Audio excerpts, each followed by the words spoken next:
Hi, my name's Chris Johnson, and I'm going to show you guys how to make comics better than Stan Lee. How many of you guys actually know what any of these guys actually do? I know a few actually. Yeah? Yeah. Which ones do you know? Editor, writer, penciler, inker, colorist, or letterer? Well, I definitely know the writer and editor. I Okay. feel like obviously the writer comes in. He's the guy that's gonna actually write the basis of what the comic is trying to fill. So he does that, um, maybe once or twice, and of course the editor comes through and he does a final copy of that. Says, "Hey, that's a great job, but this is what we're really gonna publish." And the other guy's color. Okay. What about you? The inker, he adds he goes back on what the initial drawing is and then makes it look like 3D and kind of gives it like the shadows and things like that, right? Exactly. The inker gives clarity and tonality to the penciler's work, just like the editor gives clarity, tonality, mood, edits for content to the writer's work. So, and then the colorist actually, like Jimmy said, he adds mood also, and then the reason we can actually read a comic book, this is what I do. I write, but I'm a letterer as well. So the reason we actually can read a comic book is because of this guy right here, who's got all the sound effects and the word balloon as well. The letter. The letterer. Okay. A little about myself. Again, I'm Chris Johnson. I run an art studio. It's anomalistcomics.com. And we produce books, we produce children's books, we produce graphic novels, and we have over 60 friends from all over the world, mostly Indonesia, Canada, Mexico, and Malaysia right now that working with us. If you'd have told me 5 years ago when I was just doing little 5-page short stories trying to get them in anthologies, that I was be doing all this, running an art studio, having an actual company, I would have told you you're full of it, because that is a lot of work, and it totally is. It's a lot of work, but it's actually really fulfilling work, and it's satisfying. Whenever I have a new book release, and I do like a signing, and a little kid likes my work, it's all the more worth it. So to talk about concepts, you can actually have, this is what I'm going to teach you guys today, that you can actually have, anybody can do this, can make comics. If you have an idea, you have a concept that you want to flesh out, but you're not a writer, you don't really know how to create a book, if you don't know the elements of the short story or a feature, which are, like the introduction, exposition, the inciting incident that starts off the action, the rising action that reaches the climax, and then the falling action that reaches the wrap-up and the conclusion, then don't fret. If you're not an artist who doesn't know how to pencil, ink, or color, or letter, don't fret, because you can still just be a creator. You don't have to be a writer creator, you don't have to be an artist creator, you can just be a creator and hire these guys who can work for you. So this is your idea. You can have the most brilliant idea in the world, but not know how to get it to the next level. So you hire a writer. And I'm going to go over just a short, brief way that I find artwork, I find writers, I find any kind of graphic design, I find animators, I find 3D artists, all on forum sites such as zwall.org. On this one, I can show you all kinds of artwork, like I said writers, but this guy is a comic artist looking for paid work. Here's some of his work. It looks pretty good. I might hire him in the future. You can pretty much just see what is out there by going to these forum sites, and the people that are on them are looking for you because they want to either get paid or they want to collaborate on something. This guy is looking for something back end, and we know back end is another word for I'll pay you later. So you're probably not going to get paid. But if you're looking for portfolio builders, like something that you can show to other people, then go ahead and and do something like that to build up your portfolio. Make sure it's okay that with them that you put their work or work for their book in your portfolio before you actually do it and show it to people. So that's finding a writer. I use 3 particular sites in particular and social media as well. zwall.org, which I just showed you, penciljack.com, and digitalwebbing.com are my top 3 sites, and I use Facebook groups to connect with people, to do the social thing.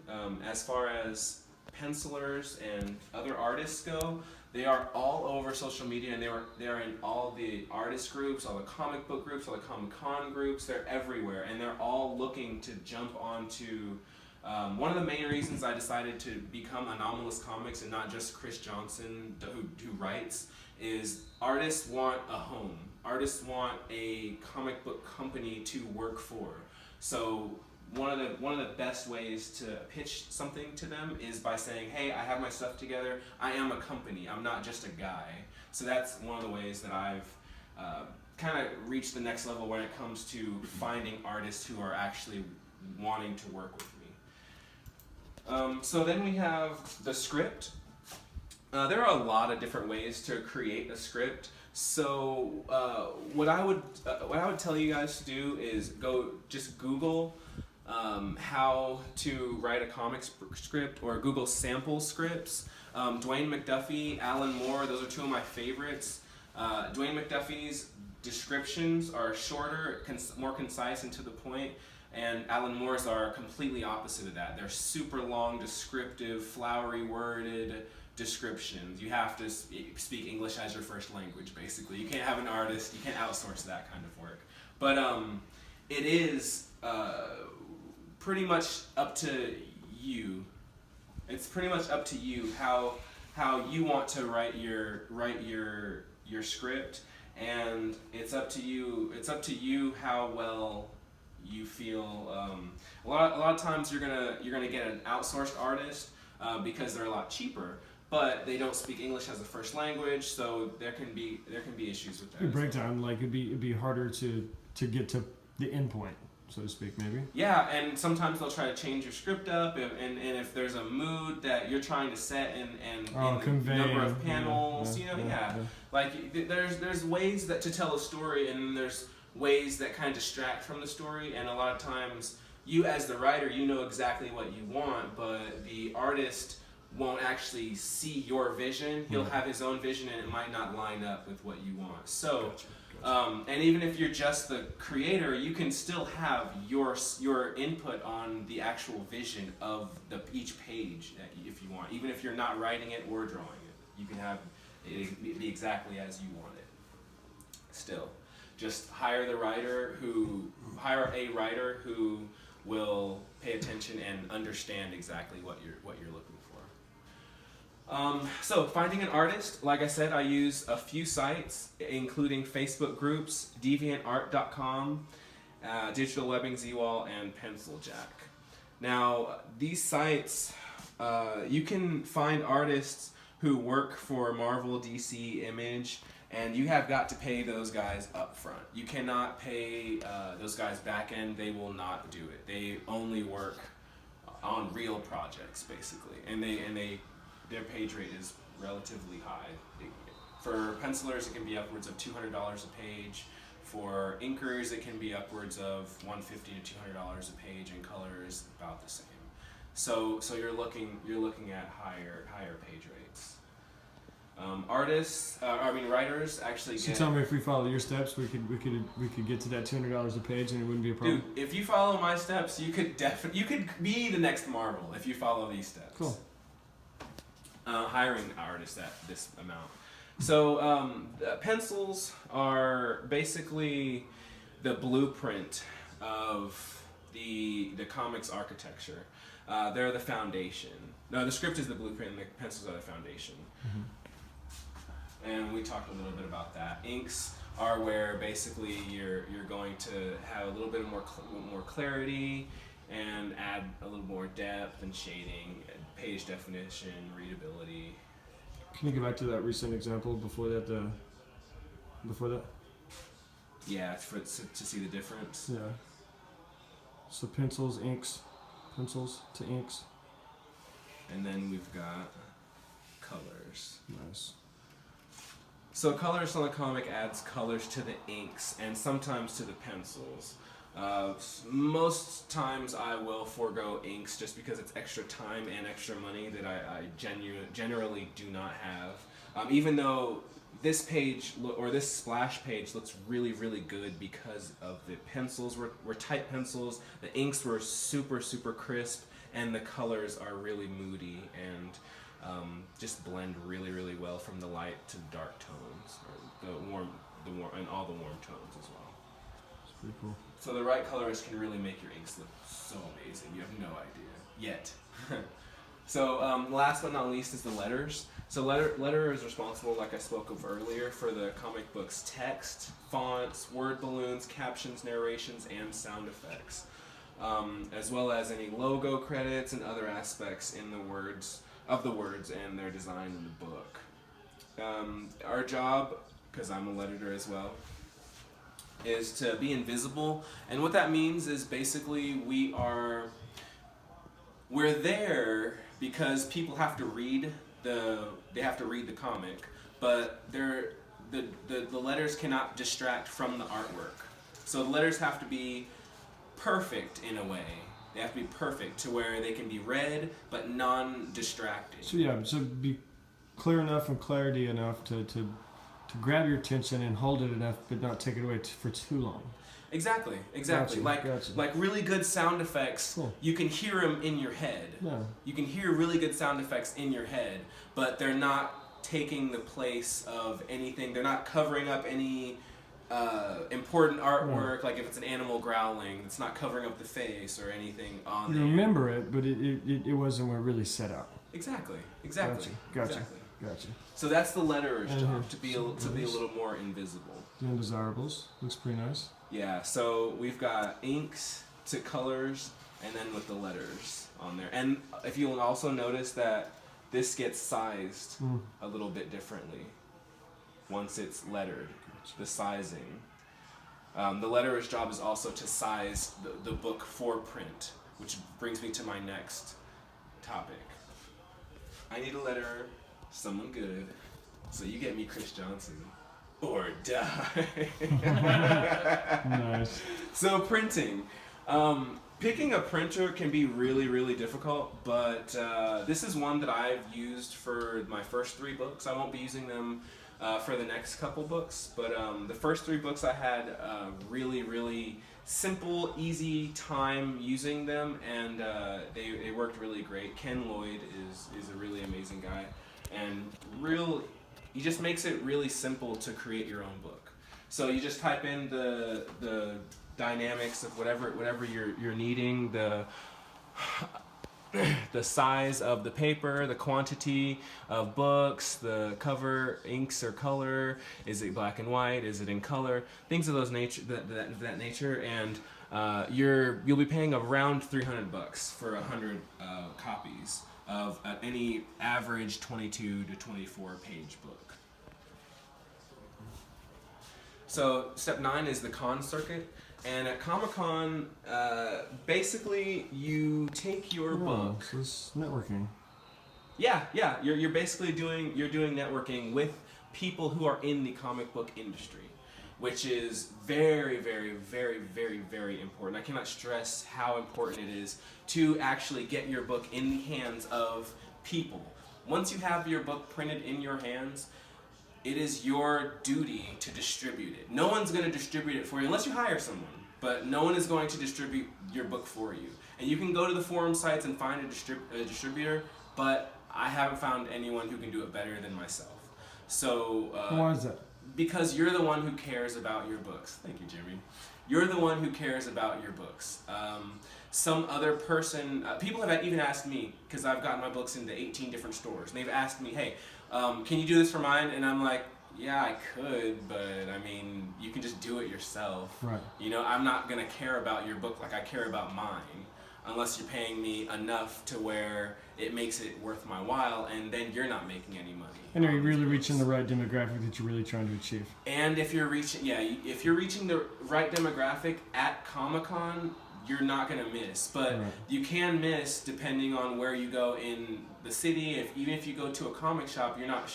How do you know that the particular genre of book that you're offering them is what they sell? How do you? It's just there are different things to consider, different elements of the actual comic book to consider. So you got to be in it to win it. In it to win it, exactly. In it to win it. And it takes There time. might be different demographics at a con that you would see outside of a comic shop. Yeah, totally. You'll see the average consumer at cons because of all the movies, the comic book movies, even like stuff like not Walking Dead, but Gotham, popular things. Some of your popular things that are moving to Big like Bang series, TV series type things. Yeah, stuff that is yeah, I actually gotcha. out I gotcha. that people, that's mainstream, but people might not actually read the comics. It's a multi-genre, but at the end of the day, they're all cool nerds, man. Yeah, they're all cool nerds. You gotta love it. So getting your book in the hands of the people at the conventions is a must. I went to Dallas this year. I had my own table, and it's worth it just to get your books into people's hands, consumers. I sold a lot of books, but also I'm more proud of getting books in people's hands. I got books into at San Diego Comic-Con this year. We got books in the hands of top 20 writers, editors, artists, and publishers. My books are endorsed by Fabian Nicieza, creator of Deadpool, Tom DeFalco, longtime Marvel editor. And I got a picture of Stan Lee holding one of my books, my first actual standalone comic, which is Dark Plague of the Bubonic Kenshi. That is one of my most proudest moments, probably. One of my proudest moments. Because I got a resume into his hands, and that's the godfather of comics right there. Yeah, So we got George Takei from Star Trek. We got Nichelle Nichols from Star Trek. We got Brian Pulido from Lady Death. We just have a lot of people who actually have a copy of my book, which is very exciting, and it's super interesting when you can say, hey, yeah, I've read that guy's book and I'm a nobody, but these guys are at the top of the industry, including Stan Lee. So that's pretty much my presentation. I just wanted you guys to check out one of the interviews that I did with the creator of Deadpool, longtime X-Force contributor Fabian Nicieza. So I interviewed him, and he's worked for every top publisher in more than one capacity. He's been a copywriter, writer, editor, you name it. I was lucky to interview him, and he's a really great guy. So I asked him, was there a major event that led to your decision to write comics, or was it a natural progression, moving from writing articles in the advertising department to comic scripts? He says, I wanted to write comics since I was 7 or 8 years old. I wrote comics that I drew myself growing up. I wrote short stories and indescribably bad book-length manuscripts when I was in high school. In college, I minored in English and took a dozen different writing courses. My major and my interest eventually led me to a job at Marvel as the advertising manager, where I got to perform a different kind of writing, copywriting, on a daily basis. Honestly, there wasn't a time I didn't want to write or haven't written since I was a child, so you'd think after all that I'd be a little better at it. Which he's being humble and modest there, but in all reality, if you want to be a writer, most guys who can't draw and they want to make comics, they want to be writers. So if you want to be a writer, the first step really is to just write. Continue writing, and that's pretty much what you do. Reading and writing. So I asked him, what would you be doing now if you weren't making comics? He said he'd be working in publishing, book or magazines, or an entertainment website, or an ad agency doing advertising work, but comics hasn't been my main source of income for well over a decade now. I am Chief Innovation Officer for Starlight Runner Entertainment, and we provide major Hollywood studios, video, and toy companies with intellectual property management, helping them develop and navigate their franchise story worlds. I was also Chief Creative Officer for a kids virtual world startup called Fungo Play from 2008 to 2012. Which, this is also kind of interesting and important. He says he was not or he hasn't been doing the bulk of his work in comics for over a decade, which is also true. Once you get your foot in the door and become a comics writer or an artist, you have full free reign to go anywhere and do anything. You can, as an artist, you can do the boxes on, you can do boxes on toys. You can get paid for designing toy boxes. As a writer, you can write for, Marvel has a lot, like Christos Cage and his wife, they're doing the Daredevil series. So many people, Mark Guggenheim is doing DC's Legend of Tomorrow, and Flash, and Supergirl. Like, these guys get jobs doing TV shows, like showrunners on TV shows, not just writers, 1 or 2 episodes. They're the showrunner, the creator of these shows, which is pretty awesome. What advice can you give to someone like me who wants to become a professional comic writer? He says to write. Find any artists who are willing to draw stories you write. Post the finished work on websites wherever you can without needing to print finished comics. That enables people to read them and provide you feedback. Use that work and feedback to expand your contact base and try to get work from paying publishers. This is exactly what this whole thing is about. This right here, this one sentence, this one answer. Because once you write, find a bunch of artists, which is exactly what I did. I wrote a bunch of scripts, I posted them all online, and then I went to the forum sites and said, hey, here's my website, go to my website and see if you want to draw anything off of there. So that's pretty much how you get started. And that's how I had all those 5-page stories ready to go for the 2 5-pagers that I showed you earlier, Right, Don't Fear right. the Reaper, and yeah, so that's how I was able to do those. Last couple questions. You are the co-creator of some of the most popular characters and groups in pop culture today, including Deadpool and X-Force. How do you feel about leaving your creations with a company and not having control over them, especially once they begin becoming uber popular like Deadpool? They're having their own movie coming out, a spin-off movie of X-Force. So Fabian says, sometimes it feels fine. Sometimes it feels like your balls are getting stepped on by a very heavy person wearing metal cleats. Depends on the day. And you know what? I feel him on this because which is kind of the reason why I always tell someone, create your own characters and keep them yours. Your own IPs, your intellectual properties, those are going to be worth money someday if you stick with them. Dark Plague of the Bubonic Kenshi, that book can become a toy franchise. It can become a TV show. It can become a movie. It can become a short film. It can become a blockbuster. Who knows, really? But I know it's not going to be anything of mine if I sell it to someone for maybe. If I sell it for $1 million, what if it makes $10 million? You know.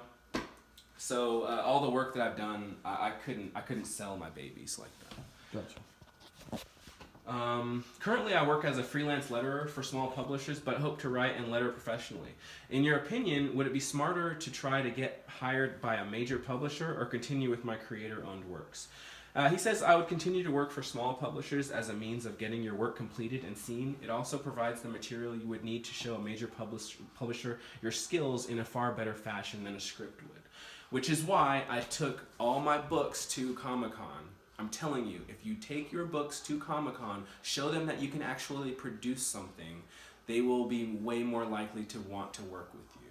I got 2 tentative job offers when I went to San Diego. So this is the real. This is what you should do. From the guy who created Deadpool, they just had I think it was it the most popular rated R movie. Popular rated R movie and popular X-Men movie actually too, right? It made more money than X-Men. So coming from him, that I would definitely take that advice. Oh yeah, that's the end. So I guess if you guys have any questions, I can sort of go over anything that you guys might have about the forum sites or about the scripting or anything like that? So for the forum sites, that would obviously be, you know, like your interviewer said. He said the best thing to do is if you're in it, and then to write, draw, pencil, Yeah. ink. Yeah. Do what you have to do, and you can actually input on those forum sites, correct, to get in the game. But get it out there, right? Yeah, just get it out there, and basically the forum sites are kind of like the lifeblood of any indie, any independent any independent book. You can find artists, but you can also promote your work as well. Like, let me show you. Hype, a place to promote yourself, your comic, or your website, or all of the above. They've got a lot of, well, this is a lot of like, Hit Girl. Okay, here's one. They're promoting their new comic, Hit Girls. It looks to me like they could use a letterer, but that's just me. I'm a lettering snob because I'm a really, really good letterer. But that's their comic, and they're just promoting it. Gotcha. So, and let's see how many people have actually seen this post.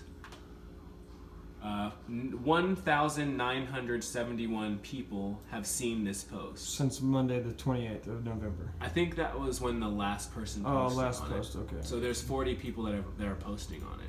So you can promote your work on these sites. You can find artists on these sites. You can find out who's the best printer, who's running the best specials, who's the cheapest. Like you can pretty much make your comic. It's on the Google these sites. / Amazon of the industry. Pretty much, yeah. Gotcha. Lifeblood of any indie comic company and indie Gotcha. creator. So if there's nothing else, I think we're done. I'm good. Dude, I know how to make comic books now. You sure do, Ryan. You sure do. Thanks, you guys. Thank you.